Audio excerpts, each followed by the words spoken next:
بابایشان من یک نفر مخلصی همیشگی شما هستم از وحدت و من مشورت دهید. من با یک زن 29 ساله که صاحب یک پسرچه می باشد نخستین بار وا خوردم. آن به من بسیار معقول شد. در وقت صحبت او به من گفت که من از شوهرم جدا شدگی هستم، به شوهر می باشم. بابایشان من 22 ساله هستم و او 29 ساله.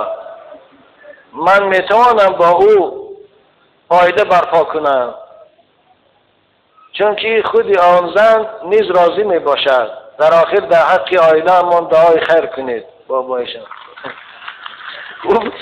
دادر عزیزی همت تو دو وابسته.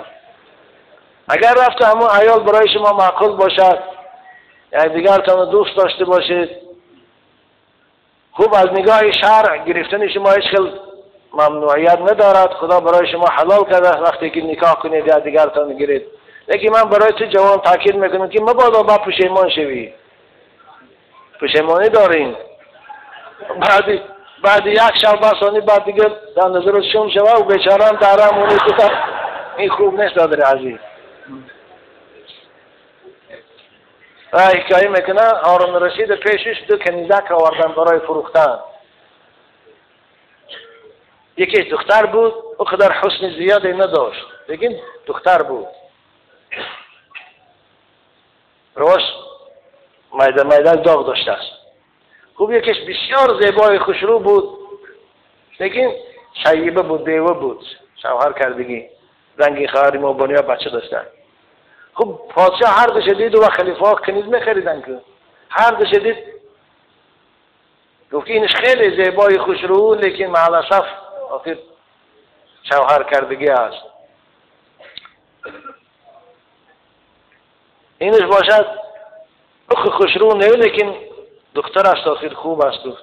علیکم بالابکار، پیغمبر خدا دختر گیره فانه انطق افواها اعذب افواها و انطق ارحاما.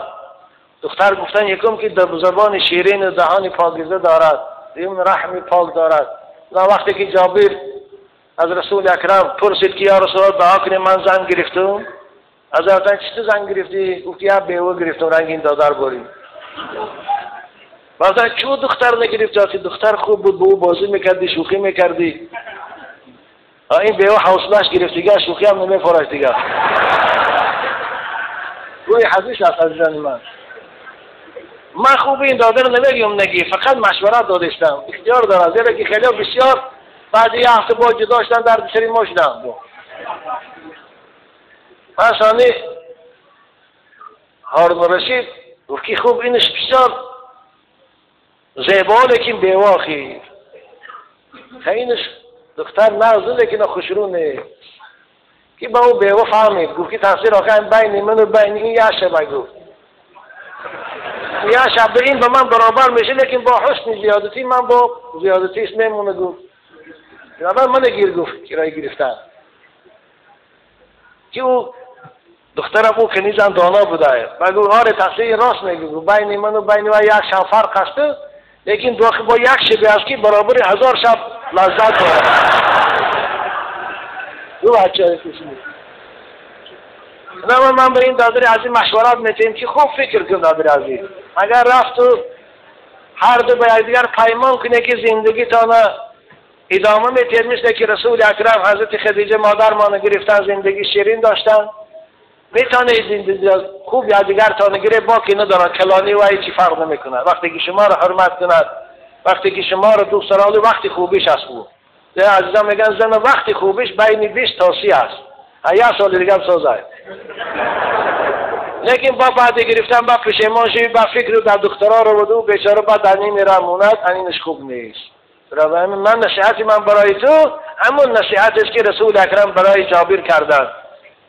علیکم بالابکار، شما دختر گیره گفتن که دختر زبانش هم شیرین است، رحمش هم پاک است و ارزا بالیسیر. ارزا بالیسیر معنیش میدونی؟ ارزا بالیسیر نیست، دختر به عمد کف قناعت میکند.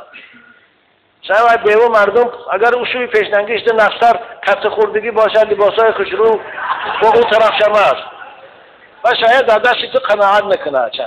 اما دختر باشه او میگه زندگی هم شمین است، بنابراین کم دم قناعت میکنه او شبا خود هم که برای قناعت میکنه همه شب این است گفته نه مشوری که من برای تمی احتیاط کن فکر کنه